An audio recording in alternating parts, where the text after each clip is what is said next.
The video game ecosystem has taken several forms over the last few decades, with focus on arcade cabinets, home consoles, and mobile phones each having their time in the spotlight. One of the largest current trends and most eagerly spectated fields of gaming is the unpredictable indie scene. Independent developers have always existed, with most of those mail-in order PC games of the 90s, even smash hits like Doom, being developed by small teams or individuals without the help of Nintendo, Sega, or any other major publisher. However, as mainstream attention shifted to the growing popularity of home gaming, some developers became dissatisfied with the trends of AAA studios. One particularly vocal proponent of the negatives of monopolized game development is Jonathan Blow, independent programmer and the designer of Braid. Blow disagreed with many trends he had witnessed during his work in the gaming industry, and wanted to break away from cluttered displays and low-risk, high-profit titles, deciding to develop his own game that would explore philosophical and moral ideas through abstract puzzles and straightforward gameplay. Braid was released on the Xbox 360 in August of 2008 as part of Microsoft's Xbox Live Arcade Summer of Play. Other titles released that same summer include Activision's arcade shooter Geometry Wars Retro Evolved 2, as well as fellow independent hack-and-slash hit Castle Crashers. Braid later received ports to personal computers and the PS3 following its monumental success on the Xbox 360. Prior to Braid's release, the most successful instances of independently developed video games on home hardware would most likely have been PopCap's releases for the original Xbox, including Peggle, Bejeweled, and Zuma.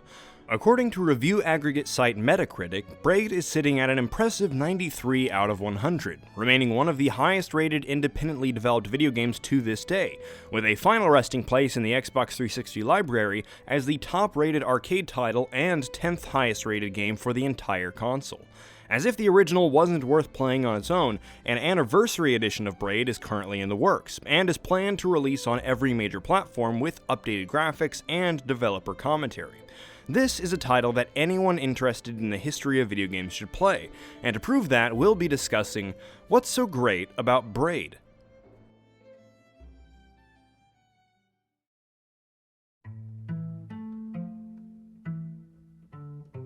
Braid begins without a main menu, but rather by granting immediate control to the player as we find our protagonist silhouetted against what appears to be a burning city.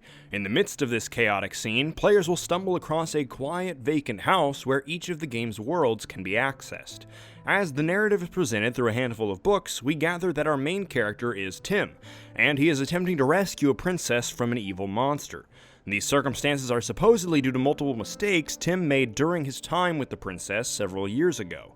While some reviewers criticized the game's lack of cutscenes, Blow asserted that the format of the game's story was heavily inspired by some of his favorite books.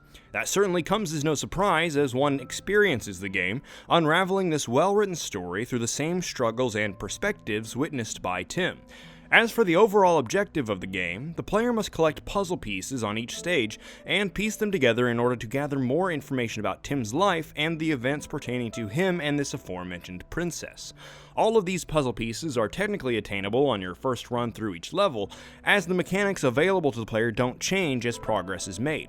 But if you get stuck, you're free to move on and try again once you feel more comfortable with the application of various mechanics.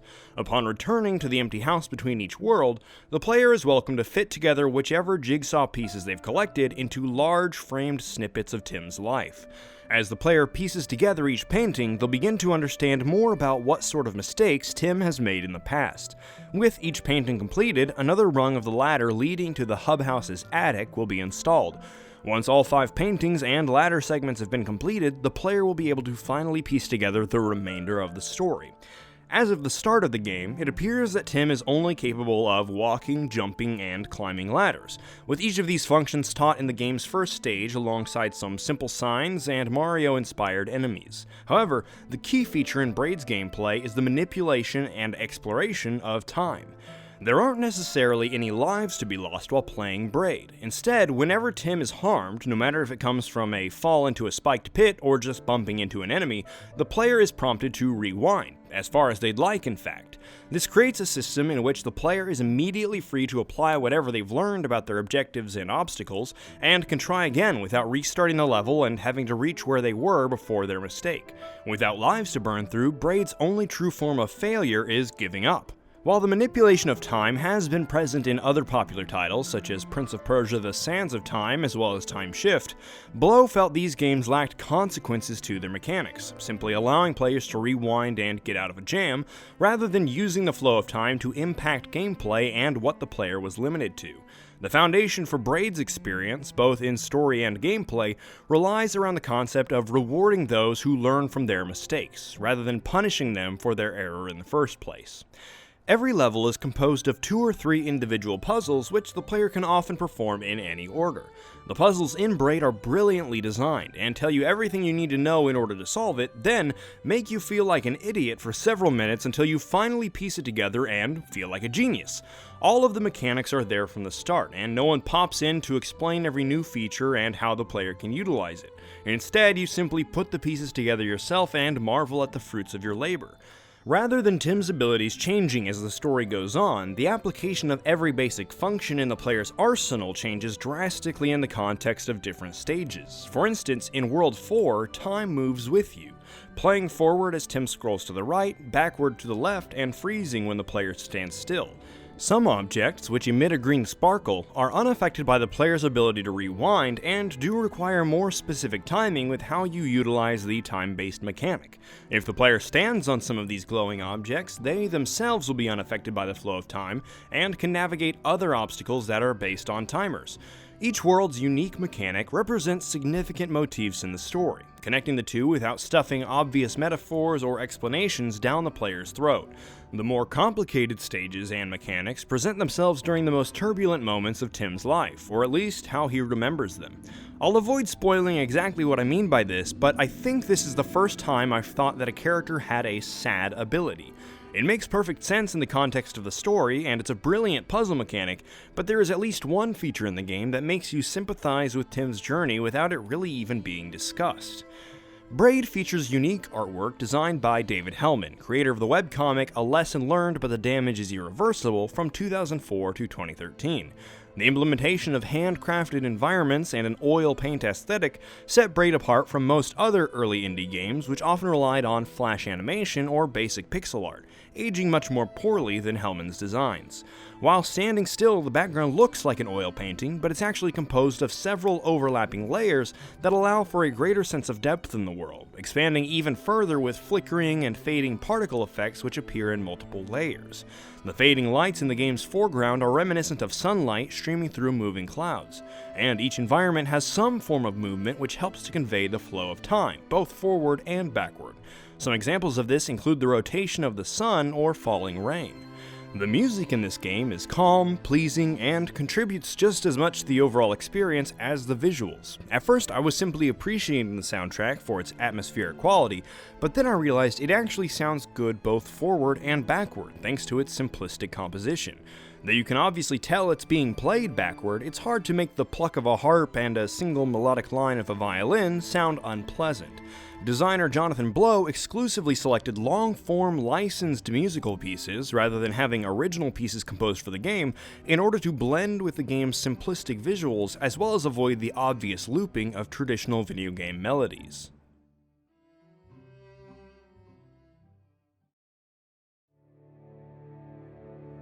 Several critics and journalists have compared Braid's success to similar events in the history of music and film, in which small teams or individuals could find mainstream success by challenging the ecosystem of their respective art form with a combination of tried-and-true experiences and interesting new perspectives. However, some fellow independent developers at the time of Braid's release criticized its success through partnership with Microsoft, and even Blow himself stated that he wouldn't release a game through that system again, as it managed to affect some aspects of his intended design. Though it may not be the first independent video game ever, Braid did mark a dramatic shift in public attention towards small-scale developers. As programmers and artists of all genres, skills, and styles began to make partnerships with the Xbox Live Arcade and Nintendo WiiWare channel, independent games moved from internet browser flash games and mods of Valve's Source engine to the artistic, exciting, and unique experiences we would see in the coming years.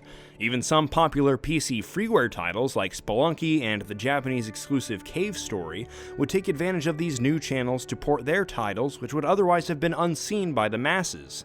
Braid may not be a very long game, clocking in at an average of about 5 hours, even with the time to revisit old puzzles, but it's worth every minute of the player's attention and honest thought. The narrative is eloquently written, albeit a bit theatrical, but it takes itself seriously and tells a charming story through gameplay and using only a few sentences at a time from the perspective of a single character.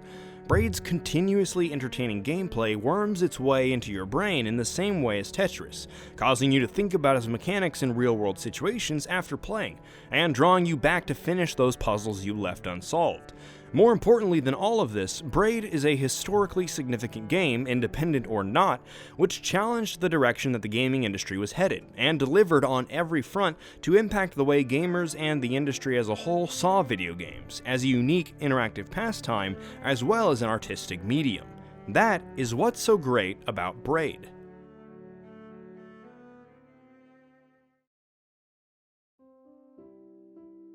Thank you all for joining us on this episode of What's So Great About Gaming, as we explored the rise of indie games with Braid. Want to see some bonus content? Maybe support the creation of these videos? If so, check out the What's So Great Discord, Twitch, or Patreon. Links for all of those are in the description. If you want to hear what's great about another game, check out the link to our last episode, Golden Sun, on screen or in the description. And please take the time to subscribe to be involved in the discussions here. Thanks again for watching. Now go play a great game. We'll see you next time.